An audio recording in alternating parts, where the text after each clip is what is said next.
সংবিধান সংস্কার পরিষদ গঠনে সংসদ অধিবেশন মুলতবির প্রস্তাব বিরোধী দলীয় নেতার।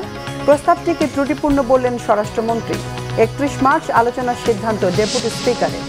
হামরোগে শিশু মৃত্যুর ঘটনায় প্রধানমন্ত্রীর উদ্বেগ। স্বাস্থ্যমন্ত্রীকে হাসপাতাল পরিদর্শন জোরদারের নির্দেশ। বিদ্যুৎ সহ কয়েক মন্ত্রণালয়ে ঝটিকা পরিদর্শন।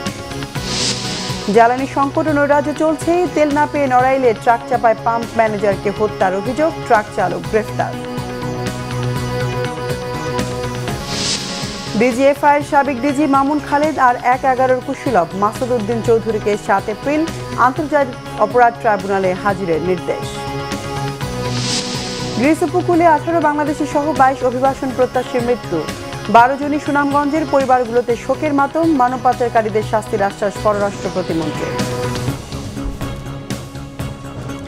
দেখছিলেন ক্রাউন সিমেন্ট সংবাদ শিরোনাম। বিস্তারিত সংবাদ এবার। সংবিধান সংস্কার পরিষদ নিয়ে সংসদে আলোচনার জন্য ৩১ মার্চ ২ ঘণ্টা সময় নির্ধারণের সিদ্ধান্ত দিলেন deputy speaker barrister Kaiser Kamal. বিরোধী দলীয় নেতা ডাক্তার শফিকুর রহমানের প্রস্তাবে এ সিদ্ধান্ত দেন তিনি। রবিবার ডেপুটি স্পিকারের সভাপতিত্বে অনুষ্ঠিত সংসদ অধিবেশনে সংবিধান সংস্কার পরিষদ নিয়ে আলাদাভাবে আলোচনার প্রস্তাব দেন বিরোধী দলীয় নেতা ডাক্তার শফিকুর রহমান।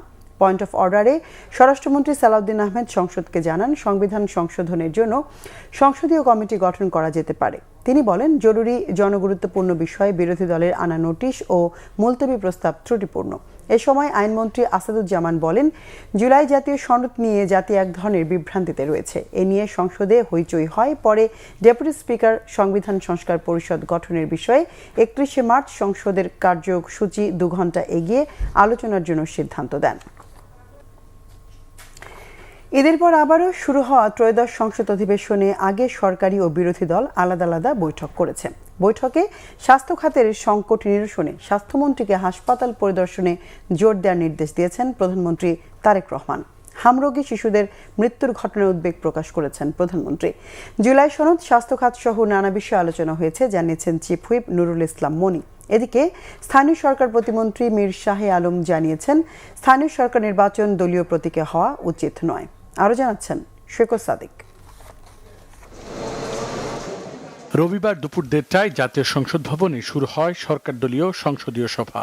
বৈঠকে সভাপতিত্ব করেন প্রধানমন্ত্রী তারেক রহমান। উপস্থিত ছিলেন মন্ত্রী, প্রতিমন্ত্রী ও সংসদ সদস্যরা। সভা শেষে চিফ হুইপ বৈঠকের বিস্তারিত তুলে ধরেন। হামরোগে শিশুদের মৃত্যুর ঘটনায় উদ্বেগ প্রকাশ করেন প্রধানমন্ত্রী।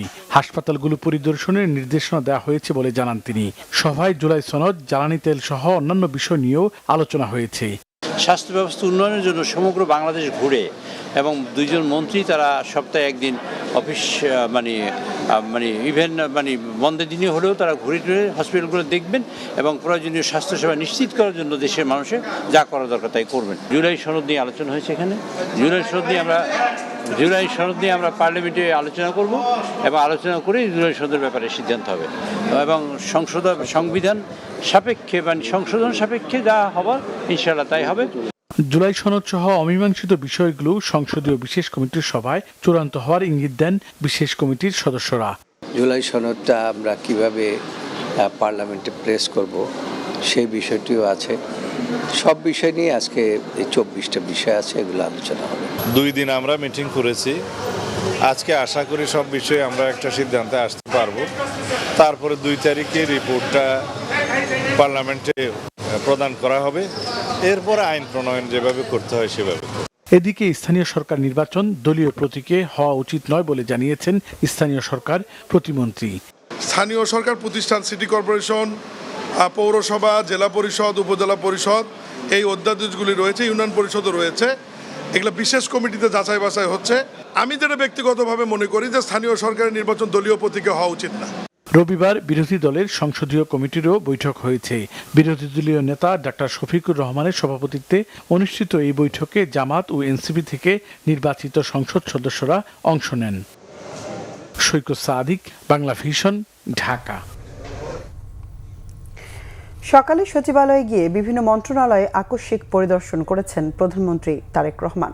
প্রতিদিনের মতো রবিবারও সকাল ৯টায় সচিবালয়ে যান প্রধানমন্ত্রী। গাড়ি থেকে নেমে নিজ দফতরে না গিয়ে হেঁটে প্রথমে যান ৬ নম্বর ভবনে। সেখানে তিনি বিদ্যুৎ, জ্বালানি ও খনিজ সম্পদ মন্ত্রণালয় পরিদর্শন করেন এবং কর্মকর্তা কর্মচারীদের সঙ্গে কথা বলেন। এভাবে ভবনটির ৬ষ্ঠ তলা পর্যন্ত মৎস্য ও প্রাণী সম্পদ, নারী ও শিশু বিষয়ক এবং প্রাথমিক ও গণশিক্ষা এবং পানি সম্পদ মন্ত্রণালয় পরিদর্শন করেন প্রধানমন্ত্রী। এরপর ৫ নম্বর ভবনের গৃহায়ন ও গণপূর্ত এবং ৩ নম্বর ভবনের বাণিজ্য এবং স্বাস্থ্য ও পরিবার কল্যাণ মন্ত্রণালয় পরিদর্শন করেন। সচিবালয়ের বিভিন্ন ভবনে অবস্থিত অন্তত ৮টি মন্ত্রণালয় আকস্মিক পরিদর্শন শেষে ফিরে আসেন মন্ত্রিপরিষদ বিভাগে। সেখানে কৃষক কার্ড সংক্রান্ত সভায় সভাপতিত্ব করেন প্রধানমন্ত্রী।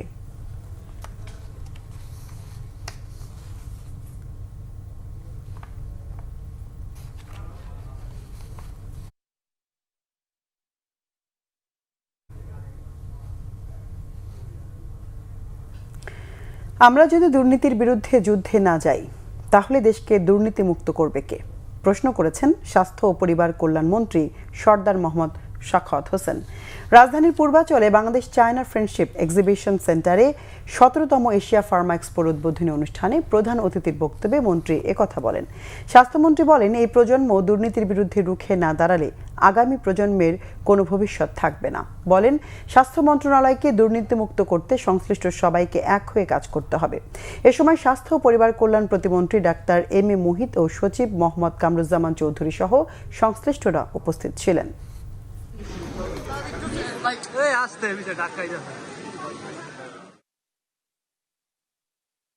কেউ যদি আমরা এই দুর্নীতির বিরুদ্ধে এবং এই অনাচারের বিরুদ্ধে যদি আমরা যুদ্ধ ঘোষণা না করি, যুদ্ধহীন যদি চেষ্টা না করি, যদি চেষ্টা অব্যাহত না রাখি, কার উপরে আমরা ছেড়ে দিয়ে যাবো আরেকজন করবে। Let me try, let us try, late all start our attempt to improve this sector. নাগরিকদের ইলেকট্রনিক হেলথ কার্ড দেওয়ার মাধ্যমে স্বাস্থ্যসেবায় সবচেয়ে বড় পরিবর্তন আনার সিদ্ধান্ত সরকারের। এই পদ্ধতিতে রোগীর চিকিৎসার বিস্তারিত থাকবে ই হেলথ কার্ডে। রোগীকে প্রাথমিক চিকিৎসার দায়িত্ব স্বাস্থ্যকর্মীর। তারাই নির্ধারণ করবে পরবর্তী বিশেষজ্ঞ চিকিৎসা সেবার পাশাপাশি হাসপাতালের সুবিধার বিষয়টি। বিশ্বজুড়ে এভাবে চিকিৎসা সেবা দেওয়ার এই পদ্ধতি বেশ কার্যকর বটে। এজন্য সরকার ১ লাখ স্বাস্থ্যকর্মী নিয়োগ দেওয়ার কথা ভাবছে বলে জানিয়েছেন স্বাস্থ্য প্রতিমন্ত্রী doctor M A Muhith. Report Syed Abdul মুহিতের। এখানে আমরা আছি ওষুধের জন্য, কিন্তু আসি আবার ঘুরে যাই, ওষুধ নাই। আমি এখানে টিকার জন্য আসছি, আবার আয়রন ট্যাবলেট নিতে আসছি। আমি গরিব মানুষ, আমার কামলা দিয়ে ভাত খাই, পয়সা করে নেই, কেমন করে কি? আমি গর্ভবতী সেবার জন্য নিতে যাচ্ছি। এখানে সবকিছু ঠিকঠাক আছে, শুধু যন্ত্রপাতি নাই। একজন ডাক্তারের ব্যবস্থা করলে পরে আমার এই ইউনিয়নের মানুষের অন্ততপক্ষে সেবার একটা ব্যবস্থা হয়। সামান্য জ্বর, সর্দি, কাশিতে যারা বিশেষজ্ঞ চিকিৎসক দেখানোর চিন্তা করছেন তাদের এখন থেকে প্রাথমিক স্বাস্থ্য সেবা দেবে তৃণমূলের স্বাস্থ্যকর্মীরা। এই সেবা দিতে সরকারের পরিকল্পনা হচ্ছে দেশের সব নাগরিককে ই হেলথ কার্ডের আওতায় নেয়া। এই কার্ডে রোগীর সারা জীবনের চিকিৎসার তথ্য রেকর্ড থাকবে। চিকিৎসকরা সেই তথ্যকে ভিত্তি ধরে রোগীর চিকিৎসা শুরু করবেন। শুরুতে ইউনিয়ন পর্যায়ে স্বাস্থ্য সেবায় থাকবে স্বাস্থ্যকর্মীরা, আর গুরুতর অসুস্থ হলেই কেবল মেডিকেল কলেজ হাসপাতালের রোগীর চিকিৎসা দেওয়া হবে। সরকারের দায়িত্ব টারশিয়ারি সেন্টার বা জেলা হাসপাতাল ও মেডিকেল হাসপাতালে বিশেষজ্ঞ চিকিৎসকের পাশাপাশি আধুনিক চিকিৎসা যন্ত্রপাতি নিশ্চিত করা। আমরা চাচ্ছি যে মেডিকেল কলেজ হাসপাতালটা একটা টারশিয়ারি সেন্টার, বিশেষায়িত চিকিৎসকরা সেখানে থাকবেন, বিশেষজ্ঞ চিকিৎসা দেওয়া হবে, সেই ধরনের আধুনিক যন্ত্রপাতি থাকবে, কিন্তু সেই জিনিসটা যথাযথ কাজে যেন ব্যবহার হয়। যাদের গুরুতর অসুখ বিসুখ হয়েছে তারা যেন সেই বিশেষ হাসপাতাল থেকে পায়। যার সহজেই একটা সহজ অসুখের কারণে সমস্যা হচ্ছে তার ওই বড় হাসপাতালে আসারই প্রয়োজন নেই। স্বাস্থ্য প্রতিমন্ত্রী ডক্টর এম এ মুহিত বলছেন, প্রাথমিকভাবে একটি জেলাকে মডেল হিসাবে বিবেচনায় রেখে ই হেলথ কার্ডের কার্যক্রম শুরু করা হবে। ফেজ অনুযায়ী প্রথমে একটি জেলার উপজেলা ইউনিয়নের নাগরিকদের ই হেলথ কার্ড দেওয়া হবে। পর্যায়ক্রমে তা সারা দেশে বাস্তবায়ন করবে সরকার। ধরা যাক ইউনিয়ন স্বাস্থ্য কেন্দ্রে যেতে হবে, ওখানে গিয়ে সে চিকিৎসা নিল, ভালো হয়ে গেল, শেষ হয়ে গেল, তার ই সিস্টেমে তার রেকর্ড থাকলো সব। যদি তার আরও কমপ্লিকেটেড হয় সে হয়তো জেলা হাসপাতাল বা মেডিকেল কলেজ হাসপাতালে গেল, সেখানে এই ই কার্ড থাকার ফলে তার রেফারেল ঠিক মতো হচ্ছে, সে ওখানে গিয়ে নাম্বার বলার সাথে সাথে কম্পিউটারে ওই হসপিটালের স্টাফ দেখতে পাচ্ছে যে একে আসলেই রেফার করা হয়েছে অমুক ইউনিয়ন থেকে। তো এইটা গেল দ্বিতীয়টা, ইলেকট্রনিক রেফারেল সিস্টেমের মাধ্যমে পেশেন্ট রেফারেল সিস্টেমটাকে আমরা গাইড করব। প্রান্তিক পর্যায়ে স্বাস্থ্য সচেতনতা তৈরি করবে স্বাস্থ্যকর্মীরা। হাসপাতালে বিভিন্ন কার্যক্রম মনিটর হবে হেলথ ম্যানেজমেন্ট সিস্টেমে। এই পদ্ধতিতে চিকিৎসক পদায়ন সহজ ও কার্যকর হবে বলেও মনে করছেন স্বাস্থ্য প্রতিমন্ত্রী। সৈয়দ আব্দুল মুহিত, বাংলা ভিশন, ঢাকা। অভিযোগ পাল্টা অভিযোগের মধ্যেই নৈরাজ্য চলছে পেট্রোল পাম্প স্টেশনে। গ্রাহকের কৃত্রিম সংকটের অভিযোগের প্রেক্ষাপটে পাম্প স্টেশনের কর্মকর্তারা বলছেন, কৃত্রিম চাহিদা তৈরি করে অস্থিতিশীল পরিস্থিতি তৈরি করা হচ্ছে। তবে দু একটি পাম্পে তেল বিতরণ অব্যাহত থাকলেও আজও বেশ কিছু স্টেশন সকাল থেকেই ছিল তেল শূন্য। এতে ভোগান্তিতে পড়েন তেলের উপর নির্ভরশীল গ্রাহকরা। বিস্তারিত মামুন আবদুল্লাহর রিপোর্টে। সকাল থেকেই বিভিন্ন পাম্পের বাইরে বাইক ও প্রাইভেট কারের দীর্ঘ লাইন। তবে স্টেশনে তেল না আসায় গ্রাহকদের চাহিদা মতো তেল দিতে পারছেন না পাম্প কর্তৃপক্ষ। ভিন্ন চিত্র আসাদ গেটের এই পাম্প স্টেশনের। কর্তৃপক্ষ বলছেন, জ্বালানি মন্ত্রীর বিশেষ সুপারিশেই মিলছে ডিজেল অকটেন। সিন্ডিকেট সব জায়গায়, ওই জায়গায় তেল নেই। সকালে এটা বন্ধ, এই যে শিকদার বন্ধ ছিল, তেল নেই। তা আমরা সাধারণ লোক এই যে সকালে না খেয়ে আইছি, অনবন্ধ সিরিয়াল আছে, এই সবাই পাইছে, কয় টাকা দেয় আল্লাহ মাহবুদি জানে। উত্তর বাড্ডা থেকে এসে আমার সোনার বাংলা পাম্পে তেল নিতে হচ্ছে। আমার কথা হচ্ছে যে উত্তর বাড্ডাতে দুইটা পাম্প আছে, একটা হচ্ছে মক্কা পাম্প আর একটা আছে সিটিজেন পাম্প। দুইটা পাম্প থাকতে আমার কেন সোনার বাংলা আসাদ গেটে এসে তেল নিতে হবে? এরকম যদি পর্যবেক্ষণ প্রতিদিনই হয়, তাহলে তো রাস্তায় চিন্তা করতে হয় বাইক বিক্রি করে ফেলাবো। বাইক দিয়ে আর কি করবো? সাইকেল চালাবো, শরীর স্বাস্থ্য ভালো থাকবে।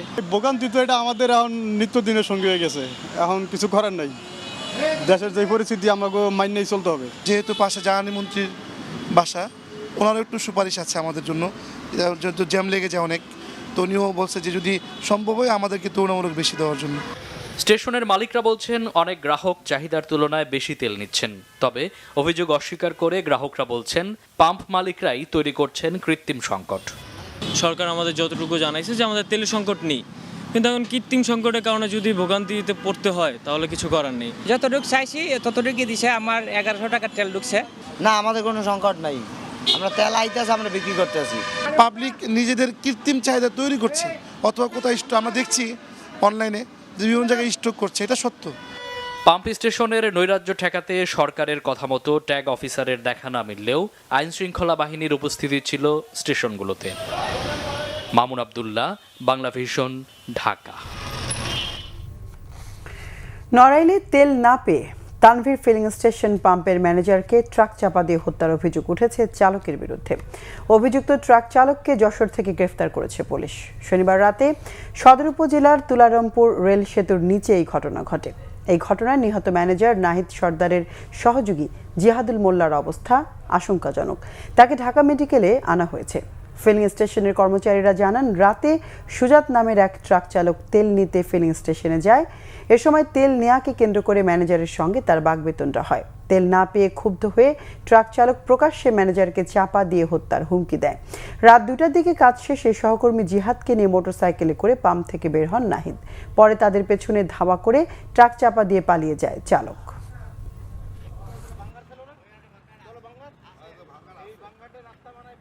সংবাদ পাওয়ার সাথে সাথেই ঘটনাস্থলে আমরা যাই। আমরা টিম সহ গিয়ে দেখি যে নাহিদ নামক একজন পাম্পের কর্মচারী, তিনি মৃত অবস্থায় রাস্তার উপর পড়ে আছে। আর একজন নাম জিহাদ মোল্লা, তাকে অসুস্থ অবস্থায় চিকিৎসার জন্য প্রেরণ করা হয়েছে। তাদের দাবি যে পাম্পে তেল না পেয়ে এই ট্রাক চালক ক্ষুব্ধ হয়ে তাদেরকে চাপা দিয়েছে। তো বিষয়টা আমরা তদন্ত করে দেখছি এবং এই ট্রাক চালক এবং ট্রাক আটক করার জন্য আমরা চেষ্টা অব্যাহত আছি। সড়ক পরিবহন ও সেতু মন্ত্রী শেখ রবিউল ইসলাম আবারও দাবি করলেন, ঈদ যাত্রায় স্বেচ্ছায় ভাড়া কম নিয়েছেন বাস মালিকরা। আর রেল প্রতিমন্ত্রী হাবিবুর রশিদ বলেছেন, নতুন সরকার হিসেবে সর্বোচ্চ চেষ্টা ছিল ঈদ যাত্রা নিরাপদ করার। কিছু ত্রুটি বিচ্যুতি থেকে শিক্ষা নিয়ে আগামী দিনগুলোতে আরও সুন্দর ব্যবস্থাপনার আশ্বাস দেন তিনি। রিপোর্ট মহিবুল্লাহ মহিবের। অতিরিক্ত ভাড়া, দীর্ঘ যানজট আর সড়ক দুর্ঘটনা সহ নানা ভোগান্তিতে শেষ হয়েছে ঈদ উৎসব। ঈদের ছুটি শেষে মানুষের ঈদ যাত্রায় ভোগান্তি নিয়ে মূল্যায়ন সভা করেছে সড়ক পরিবহন ও সেতু মন্ত্রণালয়। বৈঠক শেষে সড়ক পরিবহন ও সেতুমন্ত্রী শেখ রবিউল ইসলামের দাবি, আগের যে কোনো সময়ের তুলনায় এবার মানুষের ঈদ যাত্রা হয়েছে নির্বিঘ্ন। ফেরিতে ওঠার আগে সকল বাস যাত্রীকে বাস থেকে নামানো, ই টিকেটিং সেবা চালু এবং গণপরিবহনে জিপিএস স্থাপন সহ কয়েকটি গুরুত্বপূর্ণ সিদ্ধান্ত হয় সভায়। আমরা মনে করছি যে কোনো সময়ের চেয়ে 1.5 কোটি মানুষ নিরাপদে স্বস্তিতে বাড়ি ফিরতে সক্ষম হয়েছে বলে আমরা মনে করি। যদিও আমি বলছি যে 2-3টে দুর্ঘটনা আমাদেরকে ব্যথিত করেছে এবং আমাদেরকে যেটাকে বলা হয় ভারাক্রান্ত করেছে। আমরা BRTA, roads and highway authority সব কিছু মিলে আমরা তাৎক্ষণিকভাবে কোনো দুর্ঘটনা ঘটলে আমরা তথ্যপত্র কালেক্ট করি। সেখানে এবার আপনার মৃত্যুর সংখ্যা হচ্ছে রোড দুর্ঘটনা, রোড, সড়ক এবং নৌপথে যে দুর্ঘটনাটা ঘটেছে 170 জন। আপনি 11 দিনে গত বছর যে নিহত ছিল সেটা হলো 187 জন। আমি এই পরিসংখ্যান দিয়ে এটা তুলনা করতে চাচ্ছি না, কোনো মৃত্যুই কাম্য না, আমি প্রথমে বলেছি। রেলওয়ে প্রতিমন্ত্রী হাবিবুর রশিদের মূল্যায়ন ভিন্ন। ভুল ত্রুটি থেকে শিক্ষা নিতে চান তিনি। জানান, আগামীর ঈদযাত্রা নিরবিচ্ছিন্ন করতে এখন থেকেই উদ্যোগ নেয়ার কথা। আমরা এবার আসলে চেষ্টা করেছি, আমরা নতুন এসেছি, তারপর আমরা সমন্বয় করার চেষ্টা করেছি, সবাইকে নিয়ে কাজ করার চেষ্টা করেছি। আপনারা আমাদেরকে অনেক ইনফরমেশন দিচ্ছেন যেগুলি আগামী দিনে আমাদের আরো বাস্তবায়ন করার জন্য সহজ হবে। আর এসি বাসগুলি নিয়ে আপনারা কথা বলছেন, আমরা এই ব্যাপারে বসে আগামী দিনে এই ব্যাপারগুলি কি করা যায় এগুলি আমরা দেখব। ইন্টেরিয়াম সরকারের কোনো শত্রু থাকে না, পলিটিক্যাল গভর্নমেন্টের জ্ঞাত অজ্ঞাত বহু শত্রু থাকে, বহু ইন্টারনাল কনফ্লিক্ট থাকে। একটা গোটা ভালো এক মানে হাড়ির মধ্যে একটা চুনা দিয়ে দেওয়ার মতো, এগুলো সচেতন থাকবে। আমরা একসাথে থেকে বাংলাদেশ যদি সুষ্ঠুভাবে চলে, এই ইমেজটা আমরাই সবাই, আমিও আপনাদের বলছিলাম, এই চেঞ্জের জন্য আপনারা একটা স্টেক শুধু মানে নিউজ করার জন্য না, এই 3টে কম্পোনেন্টের সাথে নিয়ে আমরা যেখানে ইরেগুলারিটি পাবো আমরা একসাথে মিলে অ্যাড্রেস করব। সরকারও তো চায় যে ব্যবস্থাপনা, আর চাঁদাবাজি, অনিয়ম, বিশৃঙ্খলা, এটার ব্যাপারে কিন্তু একটা পজিটিভ ডিসিশন হচ্ছে, দৃশ্যমান দেখবেন। সড়ক দুর্ঘটনা কমিয়ে আনতে নতুন পরিকল্পনার কথাও জানানো হয় সংবাদ সম্মেলনে। মুহিবুল্লাহ মুহিব, বাংলা ভিশন, ঢাকা। পরিবার পরিজনের সঙ্গে ঈদ উদযাপন শেষে রাজধানীতে ফিরতে শুরু করেছে কর্মজীবী মানুষ। দীর্ঘ ছুটি শেষে আবারও কর্মব্যস্ত জীবনে নগরবাসী। রবিবার সকালে রাজধানীর কমলাপুর রেল স্টেশন ঘিরে দেখা যায় ঘরমুখ্য মানুষের স্রোত।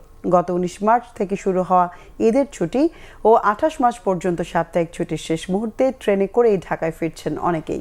পরিবারের সঙ্গে দীর্ঘ সময় কাটিয়ে নির্বিঘ্নে কর্মস্থলে ফিরতে পেরে স্বস্তি প্রকাশ করেছেন যাত্রীরা।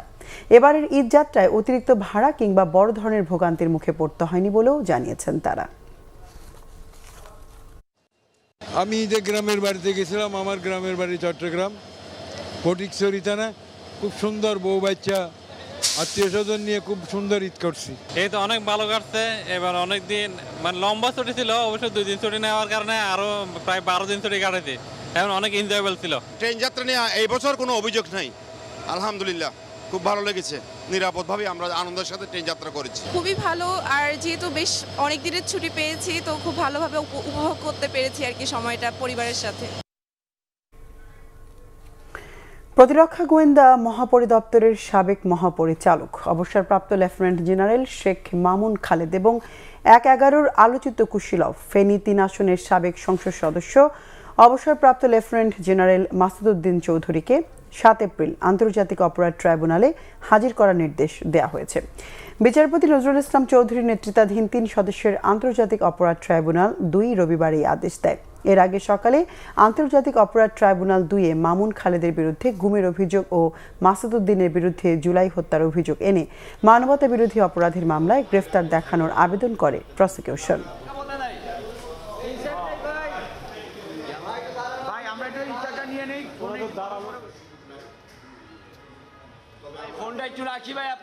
দুইজন দুষ্কৃতিকারী কর্মকর্তা, একজন মাসুদউদ্দিন চৌধুরী, আরেকজন হচ্ছে মামুন খালেদ। আপনারা দেখেছেন ইতিমধ্যে তারা গ্রেফতার হয়েছে এবং তারা অন্য মামলায় পুলিশ হেফাজতে বা রিমান্ডে আছে। তাদের অতীতের যে কর্মকাণ্ড, তাদের বহু কর্মকাণ্ড আমাদের মানবতা বিরোধী অপরাধের সংজ্ঞায়িত অপরাধের মধ্যে পড়ে। 6 দিন সাগরে ভেসে থাকার পর গ্রিস উপকূলের ভূমধ্য সাগরে 18 বাংলাদেশি সহ অন্তত 22 অভিবাসন প্রত্যাশীর মৃত্যু হয়েছে। তাদের মধ্যে 12 জনের বাড়ি সুনামগঞ্জে। আরও 21 বাংলাদেশি সহ মোট 26 জনকে জীবিত উদ্ধার করা হয়েছে। বেঁচে ফেরা ব্যক্তিরা শনিবার গ্রিসের কোস্টগার্ডকে সব তথ্য জানিয়েছেন। তারা উত্তর আফ্রিকা থেকে রাবারের নৌকায় করে সমুদ্রপথে ইউরোপ যাচ্ছিলেন। 21 মার্চ লিবিয়ার পূর্বাঞ্চলীয় বন্দর শহর তব্রুক থেকে নৌকাটি গ্রিসের উদ্দেশ্যে রওনা হয়েছিল। যাত্রার সময় অভিবাসন প্রত্যাশীরা দিক হারিয়ে ফেলেন এবং 6 দিন খাবার ও পানি ছাড়াই সাগরে ভেসে থাকেন। বেঁচে ফেরা ব্যক্তিদের বক্তব্যের বরাত দিয়ে কোস্টগার্ড জানিয়েছে, মানব পাচারকারীদের একজনের নির্দেশে মরদেহগুলো সাগরে ফেলা হয়েছে। এ ঘটনায় 1922 বছর বয়সী 2 দক্ষিণ সুদানি নাগরিককে গ্রেফতার করেছে গ্রিস কর্তৃপক্ষ। তারাই মানব পাচারকারী বলে ধারণা করা হচ্ছে।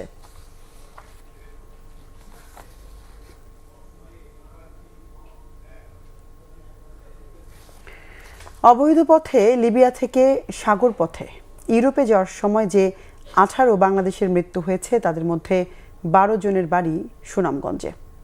সুনামগঞ্জের বাড়ি বাড়ি চলছে শোকের মাতম। স্বজনহারাদের আহাজারিতে ভারী চারপাশ। সুনামগঞ্জ প্রতিনিধি মাসুম হেলালের তথ্য ছবিতে ডেস্ক রিপোর্ট। পরিবারে সচ্ছলতা আনার স্বপ্ন নিয়ে পাড়ি জমিয়েছিল অজানার পথে। মাঝ পথেই সাগরে বিলীন সব স্বপ্ন। ইউরোপ যাওয়ার পথে সলিল সমাধি হওয়া 18 জনের মধ্যে 12 জনের বাড়ি সুনামগঞ্জের বিভিন্ন এলাকায়।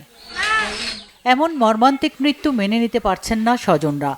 সুনামগঞ্জে পরিবারগুলোতে এখন শুধু শোকের মাতম। অভিযোগ, মোটা অঙ্কের টাকা নিয়ে দালাল চক্র তাদের সন্তানদের মৃত্যুর পথে ঠেলে দিয়েছে।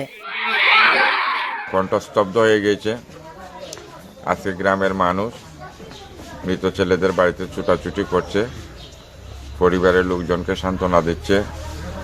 আমিও এসেছি তাদেরকে সান্ত্বনা দেওয়ার জন্য। দাবি এটাই, আমাদের লাশের দরকার এবং টাকা, যেগুলো টাকা খরচ হয়েছে এগুলো পাওয়ার প্রয়োজন।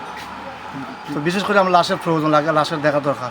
স্বজনরা জানান, দালালের মাধ্যমে ইঞ্জিন চালিত ছোট্ট একটি নৌকায় গাদাগাদি করে সবাইকে পাঠানো হয় ইতালির উদ্দেশ্যে।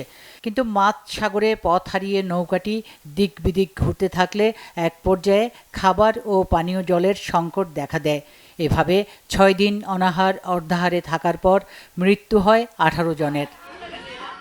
এক পর্যায়ে লাশ সাগরে ফেলে দিতে বাধ্য হন অন্যরা। সাগরের পানি খাইছে, এরপরে মারা গেছে। এবারে লাশ রাখা যান না, পানি ফলাইছে, গন্ধ ধরে লিছে, পচা গন্ধর লাগি তারা সাগরে ফলাই দিছে।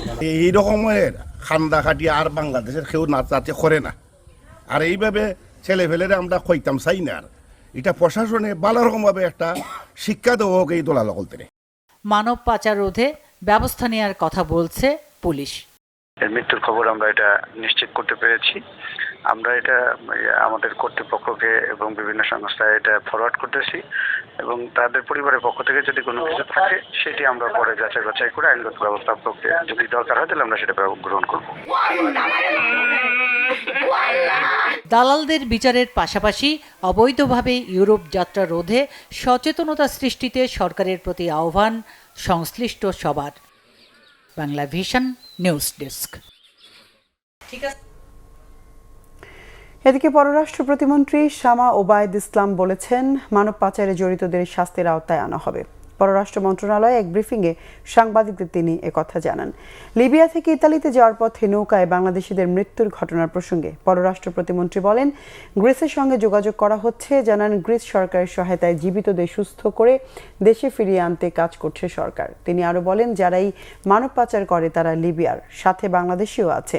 চক্রটি সবসময় বিভিন্ন দেশের নাগরিকদের বিভিন্ন প্রলোভন দেখিয়ে বিপদে ফেলে তাদের টাকা পয়সা নিয়ে যায়। যাত্রাপথে জাহাজে খাবার সংকটে মৃতদের সমুদ্রে ফেলে দেওয়ার ঘটনার নিন্দাও জানান পররাষ্ট্র প্রতিমন্ত্রী। আন্তর্জাতিক আইনের শাস্তি হোক বা বাংলাদেশি আইনের শাস্তি হোক, তাদেরকে শাস্তি আইনে প্রথমে আনতে হবে। এবং আরও দুর্ভাগ্যজনক কি পরিমাণ এরা অমানবিক এবং ক্রিমিনাল হলে, এবং যখন এটা তারা হয়তো ভেবেছিল 1-2 দিনে তারা পার হয়ে যাবে, অমানবিক অবস্থায় তারা কিছু ওখানে লোকজন, তার ওখানে যারা মারা গিয়েছিল তাদেরকে ফেলে দেওয়া হয়েছে। আমাদের মেইনলি আমাদের এখন ফার্স্ট প্রায়োরিটি হচ্ছে যে বাংলাদেশি আমাদের যারা ওখানে তারা জীবনটা বেঁচে গেছে তাদের অবস্থা কি, তারা ক্যাম্পে কি অবস্থায় আছে, তাদের আইডেন্টিফিকেশনটা আমাদের দরকার। প্রধানমন্ত্রী অর্থ পরিকল্পনা বিষয়ক উপদেষ্টা রাশেদ আল মাহমুদ তিতুমির জানিয়েছেন, সরকার আগের মতো দেশি বিদেশি ঋণের বোঝা বাড়াবে না। কর ফাঁকি রোধের পাশাপাশি আগামী 3 মাসে রাজস্ব আয়ের লক্ষ্যমাত্রা অর্জনই সরকারের মূল লক্ষ্য বলে জানান তিনি। রবিবার রাজস্ব আহরণ বিষয়ক টাস্কফোর্সের সঙ্গে মতবিনিময় শেষে সংবাদ সম্মেলনে এসব কথা বলেন তিনি। উপদেষ্টা জানান, তার সরকার উত্তরাধিকার সূত্রে ধসে যাওয়া অর্থনীতি পেয়েছে। এর ওপর মরার ওপর খাড়ার ঘা মধ্যপ্রাচ্য পরিস্থিতি। এরপরও মূল্যস্ফীতি বিবেচনায় আওয়ামী লীগ সরকারের মতো তেল গ্যাসের দাম না বাড়ানোর পক্ষে নিজের অবস্থান তুলে ধরেন তিনি। অর্থ উপদেষ্টা জানান, সরকার কর ছাড়ের সংস্কৃতি থেকে বেরিয়ে আসতে চায়। অপচয় কমাতে আগের গোষ্ঠীতান্ত্রিক কর সুবিধা বন্ধের উদ্যোগের কথাও জানান তিনি। রাজস্বের হার না বাড়িয়ে আয় বাড়াতে 3টি টাস্কফোর্সকে কাজ করছে বলে জানান রাশেদ আল মাহমুদ তিতুমির। হার না বাড়িয়ে মোট অভ্যন্তরীণ সম্পদের পরিমাণ এমনভাবে বাড়ানো হচ্ছে যাতে অতীতে যে ঋণ করা, অর্থাৎ দেশীয় খাত থেকে ঋণ করা, সেইটাকে চেক দেওয়া হচ্ছে। দরিদ্র মানুষের যখন সংখ্যা বাড়ে তখন সরকারের মূল দায়িত্ব হচ্ছে সামাজিক সুরক্ষা নিশ্চিত করা, এবং সামাজিক সুরক্ষা নিশ্চিত করার জন্য আমরা অনেকগুলো যুগান্তকারী পদক্ষেপ ইতিমধ্যে নিয়েছি। ন্যায় বিচার নিশ্চিতে কাজ করবেন বলে জানিয়েছেন নবনিযুক্ত অ্যাটর্নি জেনারেল রুহুল কুদ্দুস কাজল। দেশের 18তম অ্যাটর্নি জেনারেল হিসেবে নিয়োগ পাওয়ার প্রথম দিনের কর্মদিবসে তাৎক্ষণিক প্রতিক্রিয়ায় সাংবাদিকদের কথা জানান তিনি। রাজনৈতিক প্রভাবমুক্ত থেকে সততা ও নিষ্ঠার সঙ্গে কাজের অঙ্গীকারও করেন নতুন অ্যাটর্নি জেনারেল। কোনো ভুয়া ও অপতথ্য যাতে প্রচার না হয় সে বিষয়ে সাংবাদিকদের পেশাদারিত্ব ভূমিকা বজায় রাখার উপর গুরুত্ব দিয়ে রুহুল কুদ্দুস কাজল বলেন, গণমাধ্যম কর্মীদের তার পক্ষ থেকে সব ধরনের সহযোগিতা করা হবে। এছাড়া দায়িত্ব নিয়ে প্রথম কর্মদিবসে তাৎক্ষণিক প্রতিক্রিয়া, জনগণের ন্যায় বিচার ও রাষ্ট্রের স্বার্থ রক্ষায় সার্বক্ষণিক কাজ করার প্রত্যয় জানান অ্যাটর্নি জেনারেল। আমি সুস্পষ্টভাবে পাবলিকলি ঘোষণা করতে চাই, আমার পেশাগত দায়িত্ব পালন করে এবং আমার সারা জীবনে কোনোদিন বিন্দুমাত্র অসততা ছিল না, এবং rest of my life not as an attorney general আমি সারা জীবন সেই নীতিতে অটল থাকব। আমি যেহেতু সেই নীতিতে অটল থাকব, সুতরাং কোনো অন্যায়কারী কিংবা অভিযুক্ত ব্যক্তিকে কোনো সুবিধা দেওয়ার কোনো সুযোগ নেই। এবং আমি মনে করি যে সমস্ত অভিযোগ সেগুলো তদন্ত সাপেক্ষে এমন যদি কোনো ব্যক্তি সম্পর্কে পাওয়া যায় যারা ইতিমধ্যেই অফিসে কর্মরত আছেন, তাদের ব্যাপারে নিশ্চয়ই আমাদের যিনি বর্তমান আইনমন্ত্রী, নিয়োগকারী কর্তৃপক্ষ জনাব মোহাম্মদ আসাদুজ্জামান, তারও অভিজ্ঞতা রয়েছে, তিনিও অ্যাটর্নি হিসেবে দায়িত্ব পালন করেছেন। আমি সেক্ষেত্রে সরকারকে, আইন মন্ত্রণালয়কে তাদের সম্পর্কে রিপোর্ট করব যদি কোনো দুষ্ট ব্যক্তি এবং দুষ্ট চক্র থেকে থাকে। প্রায় 1 মাসেরও বেশি বন্ধ থাকার পর খুলেছে দেশের শিক্ষা প্রতিষ্ঠানগুলো। গত বৃহস্পতিবার ছুটি শেষ হলেও সাপ্তাহিক ছুটি থাকায় রবিবার থেকে ক্লাস সহ শিক্ষা কার্যক্রম শুরু হয়েছে। এদিকে ঈদের দীর্ঘ ছুটি শেষে কাজে ফিরেছে বিভিন্ন পেশার মানুষ। আরিফিন শাওনের রিপোর্ট। পবিত্র রমজান, ঈদ উল ফিতর, স্বাধীনতা দিবস সহ দীর্ঘ ছুটি কাটিয়ে শিক্ষাঙ্গনে ফিরেছে প্রাণের সঞ্চার। প্রায় 1 মাসের বেশি সময় ধরে বন্ধ ছিল শিক্ষা প্রতিষ্ঠানগুলো। ছুটি শেষে আবারও ব্যস্ত শিক্ষার্থীরা। ভালো লাগছে, আবার একটু খারাপও লাগছে, মানে আমি বাড়িটা বেশি মিস করছি। অবশ্য যখন বাড়িতে ছিলাম তখন ভার্সিটিও মিস করতাম। খুবই ভালো লাগছে, কারণ বাসায় যে 1 মাস ছিলাম, বাসা থেকে আমি কখন বাইরে বের হইনি, খুবই একঘেয়েমি লাগতো, কিন্তু এই লাইফটা খুব মিস করছি। কিছুটা ব্যাঘাত ঘটলেও আমার মনে হয় যে এটা আমরা পুষিয়ে উঠতে পারবো। তাদের অনেকের মাঝে ব্যস্ততার পাশ কাটিয়ে স্বস্তিতে থাকার চেষ্টা। যখন ঢাকাতে সব মানুষ চলে আসে, গ্রামের মানুষগুলো কর্মের উদ্দেশ্যে বা যারা পড়াশোনা করে তারা যখন ঢাকাতে চলে আসে, তখন ঢাকাতে একটা কেওয়াজ সৃষ্টি হয়, কনজেশন সৃষ্টি হয়, তখন আর ঢাকাতে ভালো লাগে না। এত দীর্ঘ ছুটির পর আসলে আমরা ক্যাম্পাসে ফিরে আমি বলবো যে দুই ধরনের ফিলিংস আমার মধ্যে কাজ করছে। একটা ভালো লাগাও কাজ করছে, আবার একই সাথে একটা শূন্যতাও কাজ করছে যে অনেকদিন পরে অনেক বাড়ি থেকে আসলাম, বাড়িতে ছিলাম। তবে ব্যস্ত নগরী ঢাকায় এখনও ঈদের ছুটির রেশ। সড়কে গাড়ির চাপ বাড়লেও নেই চিরচেনা যানজট। এদিকে সরকারি বেসরকারি চাকরিজীবীরা ঈদের দীর্ঘ ছুটি কাটিয়ে যোগ দিয়েছেন নিজ কর্মস্থলে। আরিফিন শাওন, বাংলা ভিশন, ঢাকা। ইরান যুদ্ধের নতুন পদক্ষেপ হিসেবে মধ্যপ্রাচ্যে এরই মধ্যে কয়েক হাজার নৌ ও মেরিন সেনা পাঠিয়েছে মার্কিন প্রতিরক্ষা বিভাগ, পেন্টাগন। আরও কয়েক হাজার স্থল সেনা পাঠানোর প্রস্তুতি চলছে। মধ্যপ্রাচ্যে হামলা জোরদারের ঘোষণা দিয়েছে ইরানও। মার্কিন সেনা ঘাঁটির পাশাপাশি আমেরিকান ও ইসরায়েলি বিশ্ববিদ্যালয়ে হামলা চালানোর হুমকি দিয়েছে ইরানের বিপ্লবী বাহিনী। আর যুদ্ধের ৩০তম দিনে ইরান ও লেবানন জুড়ে বিমান হামলার মাত্রা বাড়িয়েছে যুক্তরাষ্ট্র ও ইসরায়েলের জোট বাহিনী। ইরানের সাথে মিলে পাল্টা জবাব দিচ্ছে লেবাননের সশস্ত্র গোষ্ঠী হিজবুল্লাহ ও ইয়েমেনের হুথি বিদ্রোহীরা। এদিকে ইরানে যুদ্ধসহ ডোনাল্ড ট্রাম্পের চাপিয়ে দেয়া আগ্রাসী নীতির বিরুদ্ধে বিক্ষোভে নেমেছে সাধারণ মার্কিনীরা। বিক্ষোভ চলছে লেবাননের রাজধানী বৈরুতেও। সঞ্জিদা ইসলাম তন্নির ডেস্ক রিপোর্ট। স্থানীয় সময় শনিবার মধ্যপ্রাচ্যে পৌঁছেছে যুক্তরাষ্ট্রের কয়েক হাজার মেরিন ও নৌসেনা। সামাজিক মাধ্যমের একটি পোস্টে বিষয়টি নিশ্চিত করেছে যুক্তরাষ্ট্রের সামরিক বাহিনীর সেন্ট্রাল কমান্ড। মার্কিন যুদ্ধ জাহাজ ইউএসএস ট্রিপলিতে করে মধ্যপ্রাচ্যে গেছে মার্কিন সেনারা। শুধু তাই নয়, মার্কিন গণমাধ্যম ওয়াশিংটন পোস্টের প্রতিবেদন বলছে অঞ্চলটিতে আরও কয়েক হাজার স্থল সেনা পাঠানোর প্রস্তুতি নিচ্ছে প্রতিরক্ষা বিভাগ পেন্টাগন। কিন্তু একদিন আগেই যুক্তরাষ্ট্রের পররাষ্ট্রমন্ত্রী মার্কো রুবিও জানিয়েছিলেন মধ্যপ্রাচ্যে স্থলসেনা পাঠানোর কোনো প্রয়োজন নেই, কারণ স্থল অভিযান ছাড়াই কয়েক সপ্তাহের মধ্যে ইরান যুদ্ধ শেষ হবে। ইরানের সাথে চলতি সপ্তাহে একটি বৈঠক হতে পারে বলেও আশা প্রকাশ করেছিলেন মার্কিন বিশেষ দূত স্টিভ উইটকফ। আর প্রেসিডেন্ট ডোনাল্ড ট্রাম্প বরাবরই দাবি করে আসছেন ইরানের সাথে সমঝোতা আলোচনা চলছে। তাহলে কেন মধ্যপ্রাচ্যে হাজার হাজার সেনা পাঠালো যুক্তরাষ্ট্র? আসলেই কি শান্তি চান ডোনাল্ড ট্রাম্প, নাকি ইরানকে নিশ্চিহ্ন করার নতুন ছক কষছেন? মধ্যপ্রাচ্যে শুধু সেনা মোতায়েনেই ক্ষান্ত হননি ট্রাম্প। ইরান ও লেবাননে বেড়েছে হামলার মাত্রা। ইরানের অন্তত ১০০টি স্থাপনা আর লেবাননে ১৫০ শতাধিক অবকাঠামো লক্ষ্য করে হামলা চালিয়েছে যুক্তরাষ্ট্র ও ইসরায়েলের যৌথ বাহিনী। দক্ষিণ লেবাননে গণমাধ্যম কর্মীদের গাড়িতে হামলা চালিয়ে হত্যা করা হয়েছে ২ সাংবাদিক সহ অন্তত ৩ জনকে। ইরানের বুশেহের প্রদেশে নিহত হয়েছে একই পরিবারের ৪ সদস্য। অন্যান্য প্রদেশেও হতাহতের খবর পাওয়া গেছে।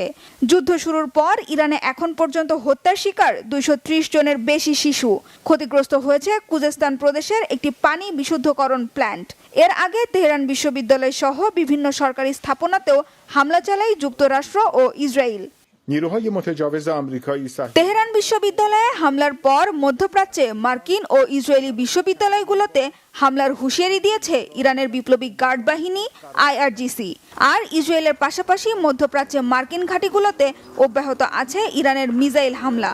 ইসরায়েলের রাডার সেন্টার ও বিমানবন্দরে হামলার দাবি করেছে তেহরান। ইসরায়েলের সেনাঘাঁটি ও দেশটির উত্তরাঞ্চলে রকেট হামলার দায় স্বীকার করেছে লেবাননের সশস্ত্র গোষ্ঠী হিজবুল্লাহ। ইসরায়েলের দ্বিতীয় দফায় হামলার খবর জানিয়েছে ইরানের মিত্র ইয়েমেনের হুথি বিদ্রোহীরা। ক্রুজ ক্ষেপণাস্ত্র ও ড্রোন ব্যবহার করে ইসরায়েলের দক্ষিণাঞ্চলে হামলা চালিয়েছে গোষ্ঠীটি। আর 10টি ইরানি ড্রোন ভূপাতিত করেছে সৌদি আরব। 6টি ড্রোন ভূপাতিতের খবর দিয়েছে কুয়েত। এদিকে সমঝোতা আলোচনার কথা বললেও ইরানের বর্তমান সরকার ভেঙে দেওয়ার পরিস্থিতি তৈরি করতে প্রেসিডেন্ট ট্রাম্প আরও কিছুদিন অভিযান চালাতে চান বলে জানিয়েছেন মার্কিন vice president JD Vance. Iran যুদ্ধে যুক্তরাষ্ট্র এরই মধ্যে জয়ী হয়েছে বলেও দাবি করেছেন ভ্যান্স। সঞ্জিদা ইসলাম তন্নি, বাংলা ভিশন, নিউজ ডেস্ক। খেলার সংবাদ এবার।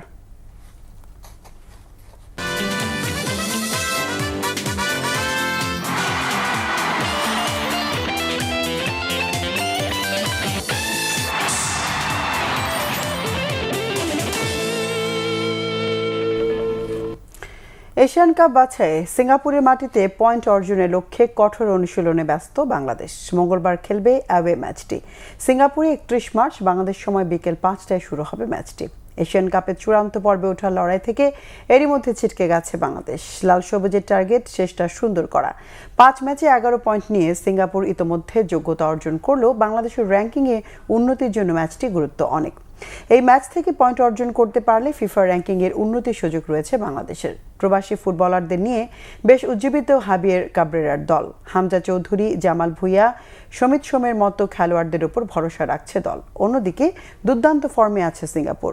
ইকসান ফান্দি ও কেওগা নাকামুরার মতো খেলোয়াড়রা দুর্দান্ত ফর্মে আছেন, যা বাংলাদেশের জন্য বড় চ্যালেঞ্জ। হোম ম্যাচে সিঙ্গাপুরের কাছে 2-1 গোলে হেরে গেছে হামজা সমিতরা। আমরা জানি সিঙ্গাপুর কেমন টিম, তাদের প্রতি সম্মান রেখে আমরা আমাদের প্রতি সম্মান রাখছি যে আমাদের ক্যাপাসিটি কতটুকু আছে আমরা জানি, এবং এটা এই এশিয়ান কাপের শেষ খেলা গ্রুপের।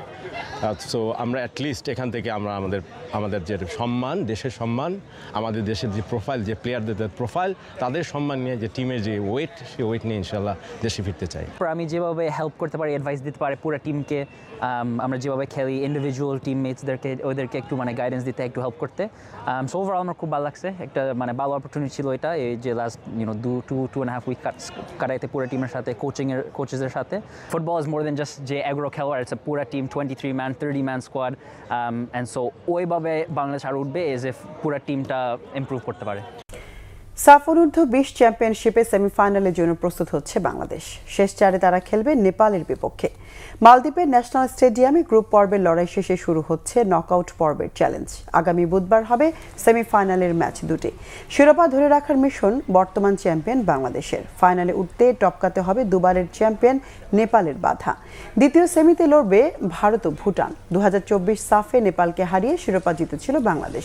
সেই অনুপ্রেরণায় এবারও হিমালয় কন্যা দেশটিকে হারাতে আত্মবিশ্বাসী লাল সবুজের যুবারা। সাফ অনূর্ধ্ব 20 টুর্নামেন্টে সর্বোচ্চ 4 বার ট্রফি জিতেছে ভারত। গ্রুপ পর্বের শেষ ম্যাচে শক্তিশালী দলটির সাথে 1-1 গোলে ড্র করে মার্ক কক্সের শিষ্যরা। সেই ম্যাচে আরও কয়েকটি সুযোগ তৈরি হলেও ফিনিশিং দুর্বলতায় গোল আদায় করতে পারেনি তারা। সেমিফাইনালের কঠিন চ্যালেঞ্জ নিয়ে সতর্ক কোচ কক্স। প্রতিপক্ষকে আটকানোর পরিকল্পনা শিষ্যদের নিয়ে কাজ করছেন তিনি। Yeah, we just got done a recovery session with the team. It was good. It's good to get the legs moving after a big, hard game, and we keep fighting. We go and win the next one, and then we go and win the whole thing. That's the goal. সামনে semifinal match, অনেক বড় একটা match. আমরা চেষ্টা করছি আমাদের টিমটাকে একটা ভালো শেপে আনার জন্য, মেন্টালি খেলোয়াড়দেরকে ইন্সপায়ার্ড করার জন্য প্রত্যেকটা মুহূর্ত আমরা চেষ্টা করে যাচ্ছি। আমার বিশ্বাস আমাদের খেলোয়াড়রা তাদের বেস্ট পারফরমেন্স করে সেমিফাইনালে নেপালকে হারিয়ে আমরা ফাইনালে রিচ করব। সকল জল্পনা কল্পনার অবসান ঘটিয়ে দেশে ফিরেছেন বাংলাদেশ ক্রিকেট বোর্ডের সভাপতি আমিনুল ইসলাম বুলবুল। দেশে ফিরেই অফিস করেন বিসিবিতে। গত 16 ফেব্রুয়ারি পরিবারের সঙ্গে ছুটি কাটাতে দেশ ছেড়েছিলেন বিসিবির সভাপতি। অস্ট্রেলিয়ার মেলবোর্নে পরিবারের সাথে ঈদ পালন করেন তিনি। এসএসসির মিটিংয়ে যোগ দিয়ে অস্ট্রেলিয়া থেকে জাপান হয়ে রবিবার মধ্যরাতে দেশে ফেরেন বুলবুল। দুপুরে হাজির হন মিরপুর শেরি বাংলা স্টেডিয়ামে। এরপর জাতীয় দলের ফিটনেস ক্যাম্পে উপস্থিত হয়ে দেখেছেন ক্রিকেটারদের অনুশীলন, কথা বলেছেন প্রধান কোচ ফিল সিমন্স ও ক্রিকেটারদের সাথে। জাতীয় ক্রীড়া পরিষদের কাছে বুলবুলের বোর্ডের নির্বাচন প্রক্রিয়া নিয়ে অভিযোগ করেন ক্লাব, জেলা ও বিভাগের সংগঠকরা। দেশের বাইরে থেকে তার নির্দেশে এনএসসির হস্তক্ষেপের বিষয়ে প্রশ্ন তুলে প্রেস রিলিজ দেয় বিসিবি। সরকারের সাথে সম্পর্কের অবনতির জেরে তার দেশে ফেরা নিয়ে প্রশ্ন ওঠে। তবে 1 মাসেরও বেশি সময় পর দেশে ফিরে আপাতত সমালোচকদের মুখ বন্ধ করেছেন বুলবুল। সংবাদ শেষ করব ক্রাউন সিমেন্ট শিরোনামগুলো আরেকবার জানিয়ে।